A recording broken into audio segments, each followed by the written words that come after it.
Queridos amigos, boa tarde. Boa tarde. Que nossas primeiras palavras sejam de gratidão, de louvor a Deus, nosso Pai, agradecendo também a Federação Espírita da Paraíba, na figura de seu presidente, Marco Lima, meu grande companheiro, amigo e irmão, Rossano Quinjo, pelo convite carinhoso. No primeiro capítulo do livro Boa Nova, nós encontramos a figura de Anã, curiosa com relação a Jesus. Ele olha para Jesus e pergunta: Galileu, que fazes na cidade? Passo por Jerusalém buscando a fundação do reino de Deus na terra. Reino de Deus, que pensas tu venha a ser isto? Esse reino é a obra divina no coração das criaturas. Em um outro momento, Jesus ainda falaria sobre o reino de Deus em diálogo com Zebedeu, explicando que são do seu reino a paz da consciência pura e a resignação suprema à vontade de Deus. Eu acredito que nós que aqui estamos na tarde de hoje, no início de mais um ano, estamos todos aqui porque estamos buscando a implementação deste reino de Deus portas adentro de nossos corações. E é interessante porque em a conclusão de O Livro dos Espíritos, Allan Kardec vai nos dizer que para aqueles que estudam a doutrina espírita, para além dos fenômenos da mediunidade, há 3 efeitos resultantes deste estudo. O primeiro dele, nós nos tornamos pessoas mais indulgentes para com as faltas alheias.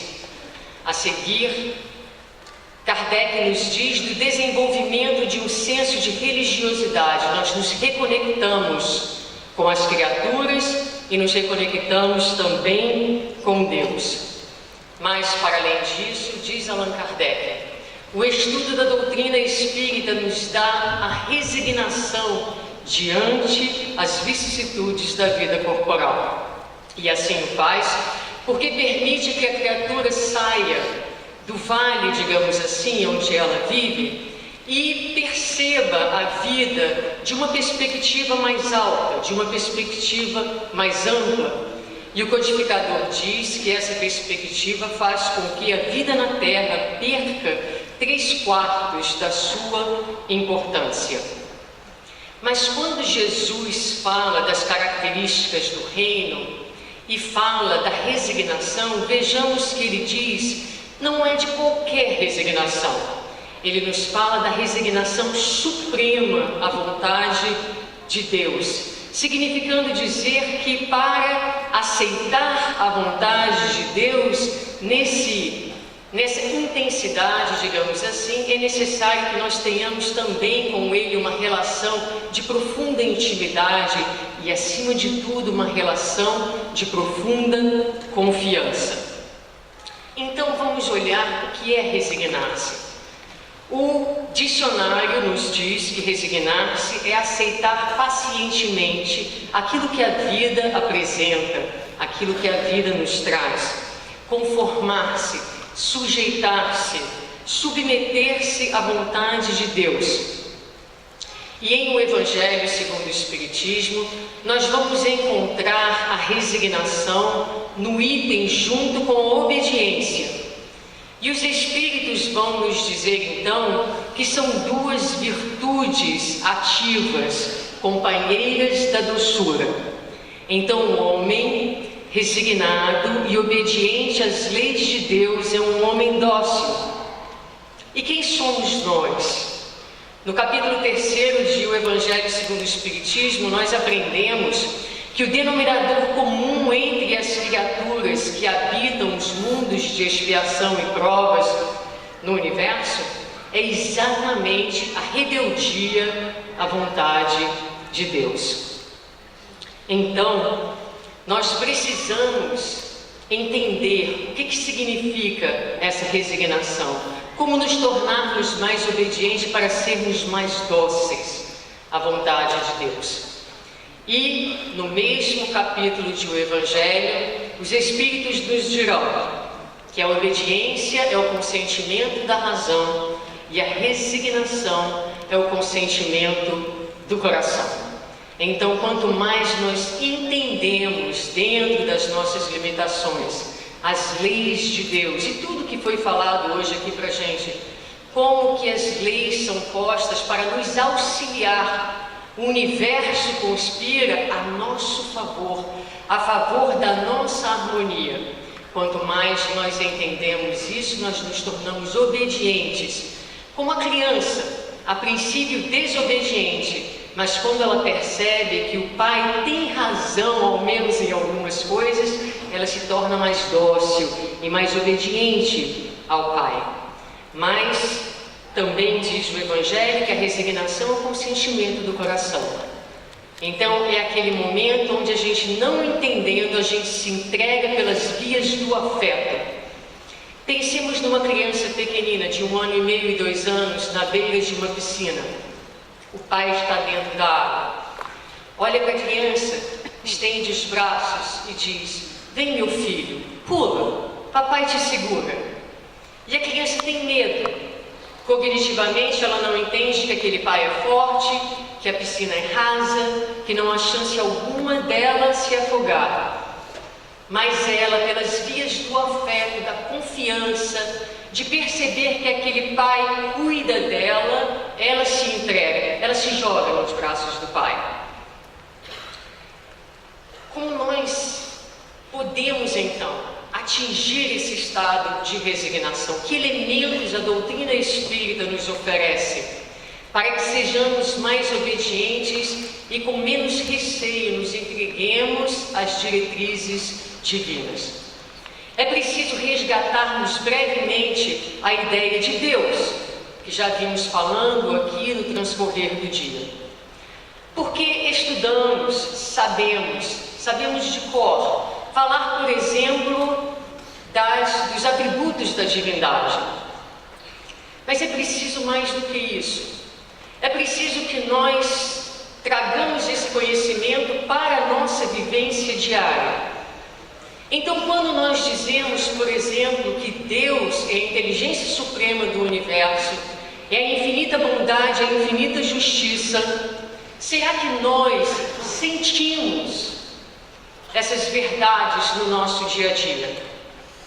Eu não sei vocês, mas eu tenho muitos momentos em que, como o Haroldo falava também, eu converso com Deus e às vezes digo assim para Ele: Senhor, com todo respeito, vamos conversar sobre esse plano de vida.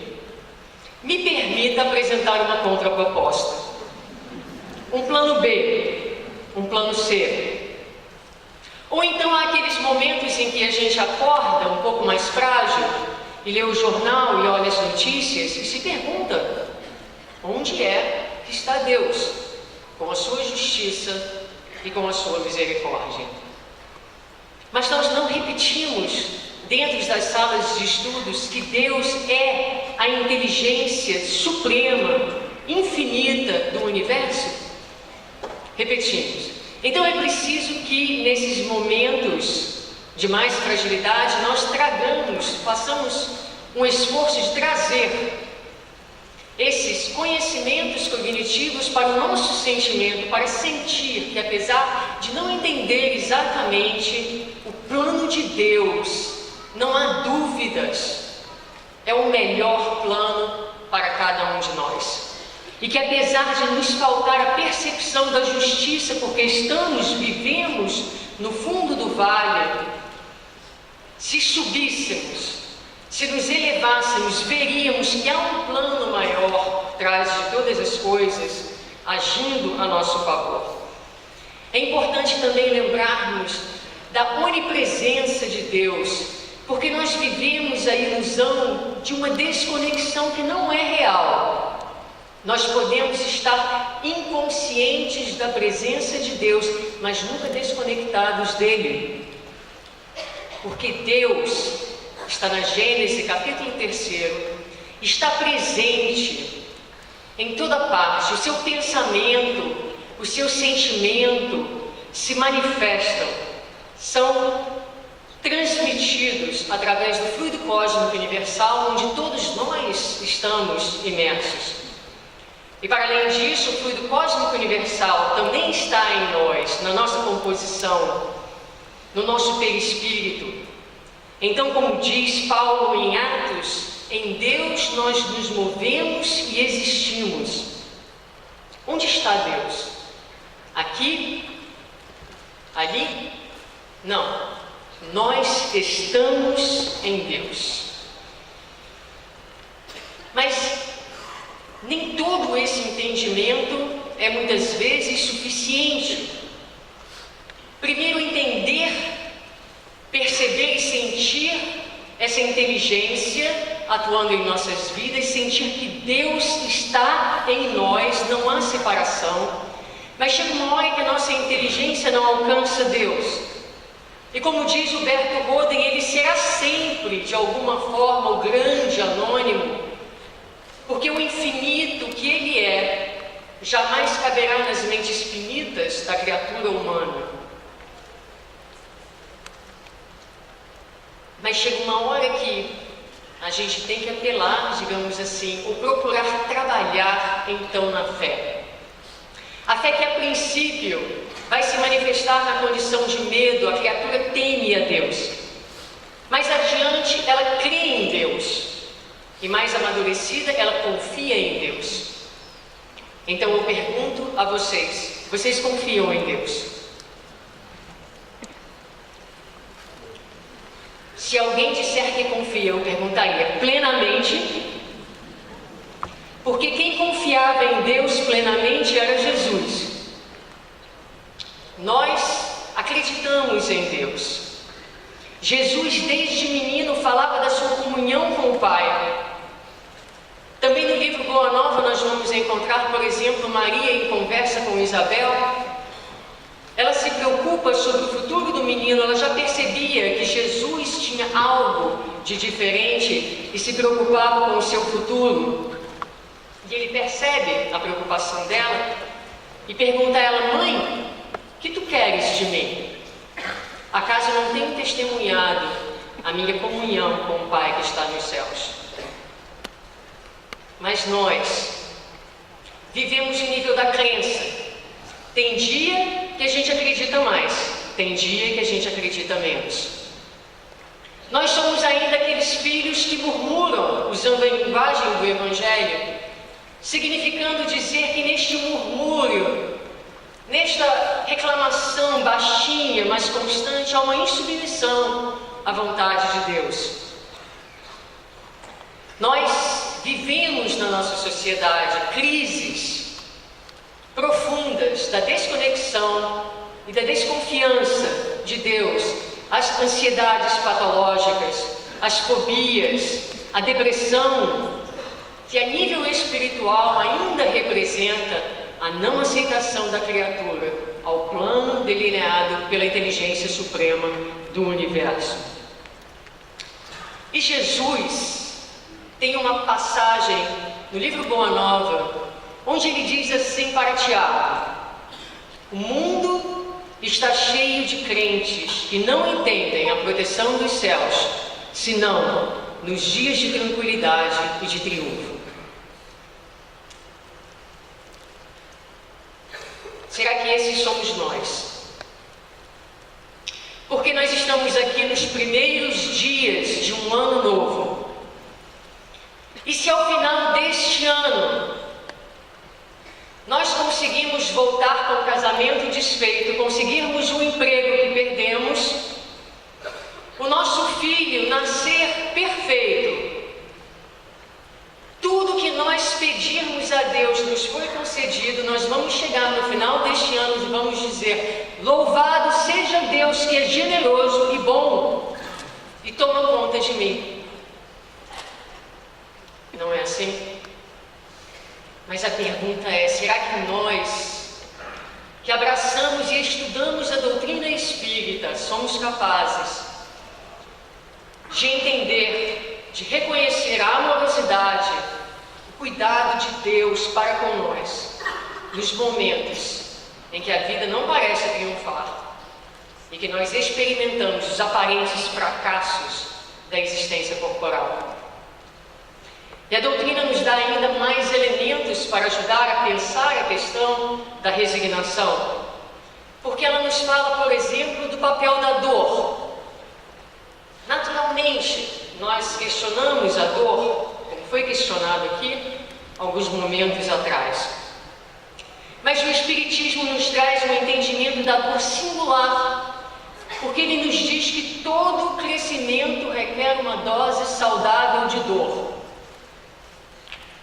Então, por exemplo, eu tenho 2 filhos e durante algum tempo eles se levantavam no meio da noite e diziam assim para mim: mamãe, minha perna está doendo, vem fazer uma massagem na minha perna. É dor de crescimento. Crescer dói. Como eu sou fisioterapeuta, deixa eu dar para vocês um exemplo do meu dia a dia. Eu trabalho com pacientes neurológicos e eles vêm para mim porque querem recuperar a força muscular. Então, ou nós mesmos, se quisermos ficar mais fortes, o que nós fazemos? Entramos na academia, não é assim? E fazemos o quê? Levantamos peso. Levantamos peso. Mais peso do que o nosso músculo foi arquitetado para levantar. E aí a gente vai para casa e não consegue se mexer no dia seguinte de tanta dor. Mas a gente quer ficar forte. Aí o que acontece? O corpo, que tem uma inteligência própria, porque Deus está no nosso corpo, ele pensa: esse músculo não está dando conta dessa sobrecarga. Vou reparar as fibras que foram machucadas e vou acrescentar outras fibras para que possam então levantar uma sobrecarga. Eu pergunto a vocês, meus queridos amigos, como é que vocês acham que nós vamos crescer moralmente? Então a criatura diz: eu quero ser tão paciente quanto Chico Xavier era. Aí, Deus, que presta atenção na gente, com a sua solicitude, diz assim: então tá, eu vou mandar uma sobrecarga de pessoas na sua vida, para você construir as fibras da paciência. Então, esses que nos testam são instrumentos importantes que nós devemos aceitar com resignação, porque estão fortalecendo a nossa alma. Mas para além das dores de crescimento, nós temos as dores limites, porque Deus, na sua previdência, o que é a previdência divina? Eu tenho 2 filhos, são bem diferentes. Eu olho as suas características e penso: para este, com essas tendências, eu vou criar este universo, que vai ajudar a desenvolver as suas potências e alimentar as suas mais tendências. Para aquele, eu vou criar um universo diferente. Deus nos conhece. Ele cria leis na sua previdência para que nós não nos machuquemos excessivamente. Então ele coloca no estômago fibras que são capazes de sentir se nós estamos esticando demais as paredes do órgão, para que a gente não faça o quê? Não coma em demasia. É a dor limite, que acontece tanto no plano físico quanto no plano moral. Mas nós somos assim, difíceis. Então a gente sente a dor no estômago e diz: ah, mas esse brigadeiro tá bom demais, mais um. E a gente insiste, apesar da vida estar nos falando através da dor, dos limites. E quando nós desrespeitamos esses limites, com muita frequência e por um tempo muito longo, vêm as dores constrangedoras. Então Deus, que é Pai, no seu cuidado, Ele diz assim: olha, meu filho, você já se machucou muito, e você está machucando muita gente, então eu vou te reter por um tempo. Vamos fazer uma pausa na sua existência, como se ele tentasse nos proteger de nós mesmos. E na doutrina espírita nós conhecemos essas dores como expiações. Leon Denis resume de forma brilhante o papel da dor quando diz que fundamentalmente considerada, a dor é uma lei de equilíbrio e de educação. E o Evangelho segundo o Espiritismo, no item A Paciência, diz o seguinte: a dor é uma bênção que Deus envia a seus eleitos. Não vos aflijais, pois, quando sofrerdes. Antes, bendizei de Deus onipotente, que pela dor vos marcou para a glória nos céus. Então o Espiritismo nos apresenta a dor sob uma face completamente diferente. Como diz Denis, ela perde o seu aspecto temível. Ela deixa de ser um inimigo monstro terrível de outrora e se torna um auxiliar no nosso processo de crescimento, no nosso processo de iluminação. Com esses dados agora, eu posso apresentar para vocês a grande chave que a doutrina espírita nos oferece, que se chama exatamente a resignação.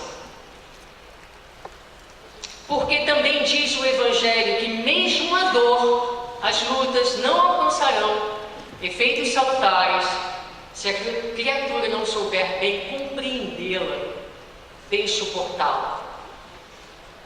Então, muitas vezes a gente acredita, porque a nossa vida está muito difícil, que a gente vai sair daqui direto para nosso lar, que a gente acha que é o melhor lugar que existe no plano espiritual. Mas não basta estar na luta e não basta estar na dor. No capítulo 5 de O Evangelho, os Espíritos dirão: as provações da vida, quando bem suportadas, fazem o homem adiantar-se. Quando bem suportadas. Quanto mais grave for o mal existente, mais energético terá que ser o remédio. E depende do homem, pela sua resignação, pela sua aceitação, tornar proveitoso ou não o seu sofrimento e não lhe estragar o fruto com as suas impaciências, pois que de contrário terá que recomeçar. E eu sugiro que vocês busquem no estudo da doutrina perceber quantas vezes na obra da codificação os espíritos martelam na tecla da resignação. Há várias questões do livro dos Espíritos. Nós não temos tempo para trabalhá-las um pouco mais.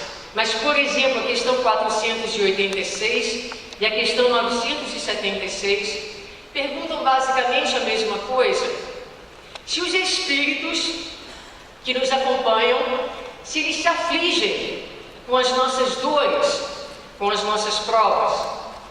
E a resposta é categórica: afligem-se com os vossos males quando não os suportais com resignação. Sabem que os sofrimentos são úteis ao nosso progresso, se superados com resignação. Então, para a gente não sair daqui com um tratado de filosofia espírita, vamos pensar nesses minutos finais. O que significa, na vida diária, a vivência da resignação? Primeiro, perceber que as dores são alarmes. Pensem bem, se não houvesse a dor física, a nossa existência corporal terminaria muito rápido. Quando nós temos uma dor de dente, é o nosso corpo dizendo: há uma desarmonia no seu organismo. O que a gente faz? Vai ao médico, vai ao dentista, para cuidar daquele sintoma. Quando nós temos dores na alma, elas nos falam também de desorganizações, de desequilíbrios que precisam ser olhados, que precisam ser cuidados, com atenção, com carinho. Então a criatura entra no movimento da resignação. entender o alarme e depois buscar entender o que ela precisa aprender com aquela circunstância. E para isso eu sugiro 4 condições: uma consciência desperta, coragem, solidão e interiorização. A consciência desperta porque ninguém gosta de sofrer. Apesar de eu ter adorado a frase de hoje, nós não gostamos do sofrimento, mas precisamos aprender a sofrer com gosto. Então, a consciência desperta lúcida, porque o que a gente faz quando a gente sente dor? A física, a gente busca logo um anestésico. E a moral também. Então, para não sentir dor, a gente trabalha excessivamente. A gente vive nas redes sociais sem se desconectar. A gente come excessivamente. Até trabalho espírita a gente faz em excesso. Para não abrir espaço para sentir a dor. Mas quando nós entendemos que ela é um auxiliar, é preciso abrir espaço na nossa vida e entrar no quarto de que falava Simão Pedro, referência do Evangelho, aquele quarto sozinho, onde a gente entra sozinho na companhia de Deus, para escutá-lo, com coragem, porque a coragem de olhar-se, de desnudar-se moralmente. E aí Jesus vai dizer assim, então, é exatamente na tempestade que a voz de Deus se manifesta com mais retumbância. E diz aos discípulos: alegrar-nos-emos dos instantes transitórios da dor e da derrota, porque aí o coração amoroso de Deus nos dirá: vem, filho meu, estou nos teus sofrimentos com a luz dos meus ensinos. E como é que a gente escuta Deus? E Denis nos ajuda dizendo que a gente escuta Deus através das vias do sentimento. E ele vai dizer que a tristeza e o sofrimento fazem-nos ver, ouvir e sentir 1000 coisas delicadas ou fortes que o homem feliz e o homem vulgar não pode perceber. Então é bem verdade. Porque quando nós estamos na correria do nosso dia a dia, com as nossas mentes ocupadas, os nossos sentimentos, as nossas vivências também são rasas. Mas quando nós abraçamos a dor como auxiliar, entendendo que ela nós fomos eleitos, chegou a nossa hora, Deus disse para nós: meu filho, você está pronto. Eu vou esculpir a tua alma um pouquinho mais para extrair de dentro a beleza que é a própria presença de Deus. Então, é preciso que nós tenhamos essa coragem de fazer esse silêncio, seja no deserto, seja nesse quarto íntimo, nos recolhermos e escutarmos. Quem já sentiu muita dor, muita dor. Eu me lembro que um dia eu sentia muita dor. Eu sou de família espírita, eu cresci espírita.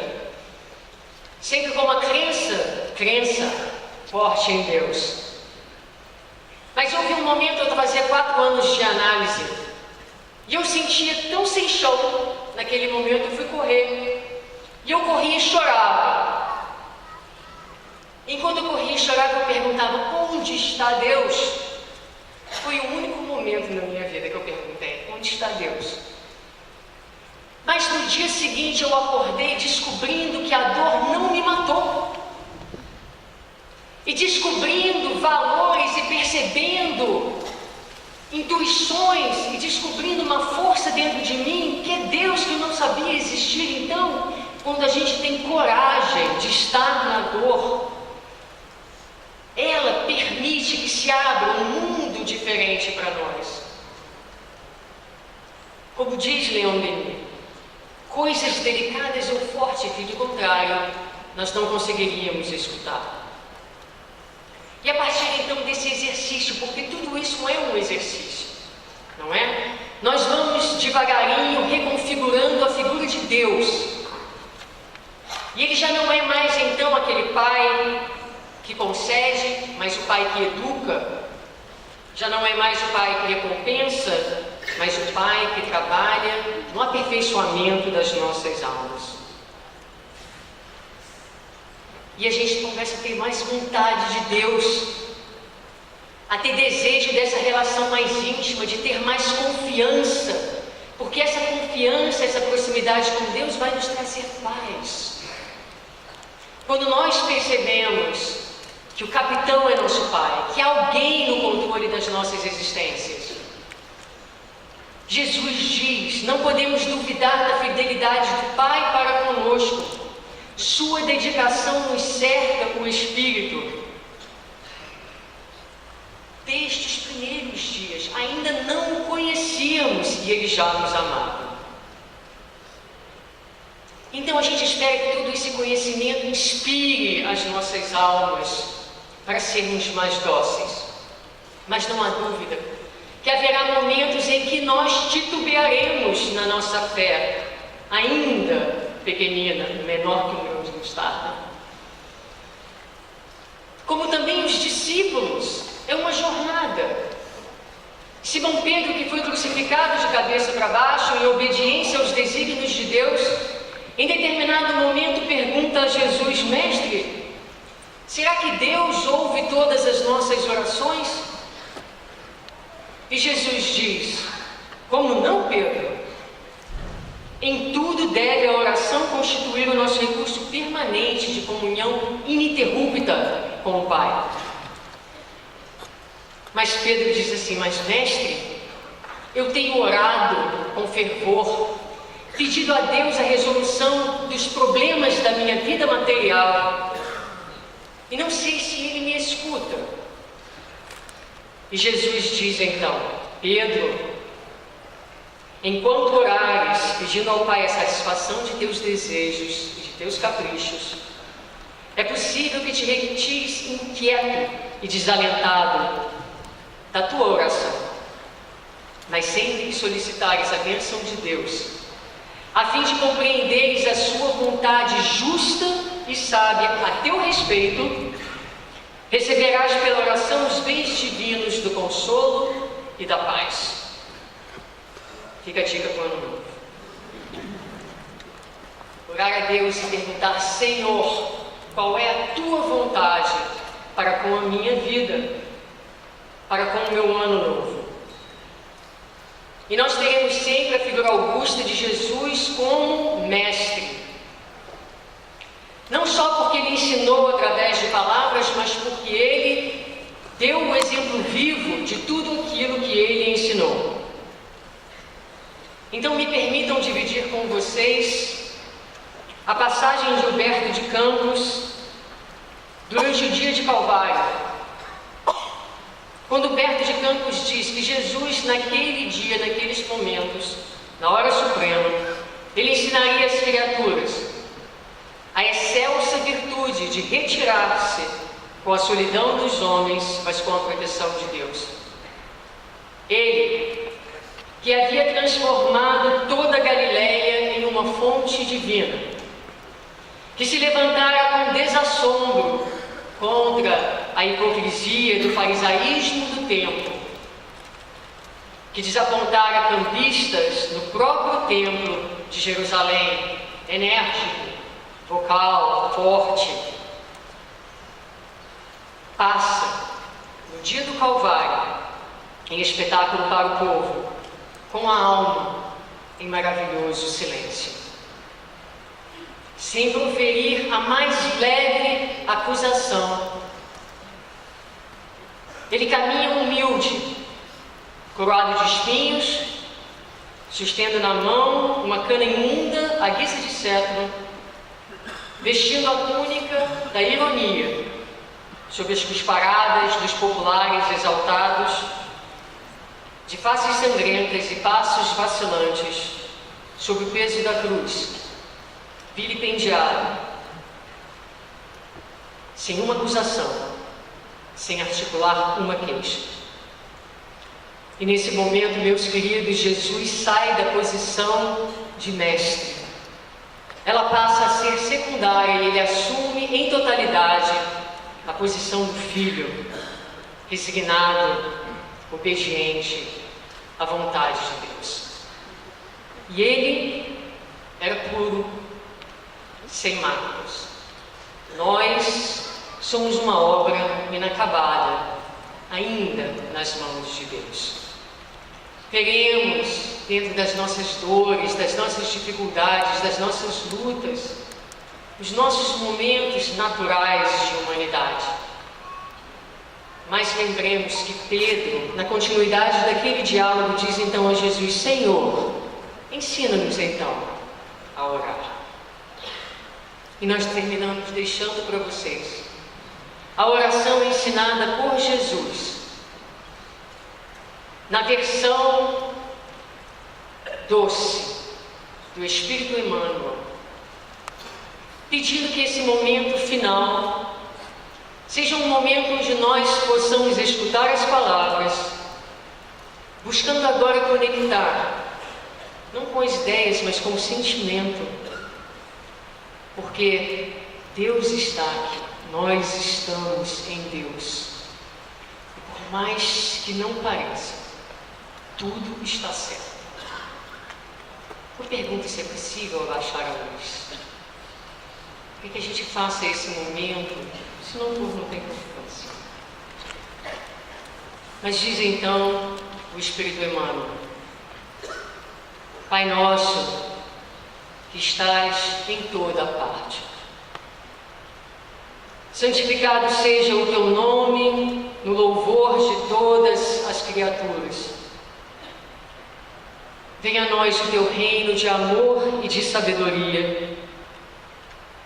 Seja feita a tua vontade, acima dos nossos desejos, tanto na terra quanto nos círculos espirituais. O pão nosso do corpo e da mente dai-nos hoje. Perdoa, Pai, as nossas dívidas, ensinando-nos a perdoar nossos devedores com o esquecimento de todo o mal. Não permitais que venhamos cair sob os golpes da tentação de nossa própria inferioridade. Livrai-nos do mal que ainda reside em nós, porque só em Ti brilha a luz eterna do reino e do poder, da glória e da paz, da justiça e do amor para todos sempre. Que assim seja, que Ele nos abençoe a todos, hoje e sempre. Muita paz.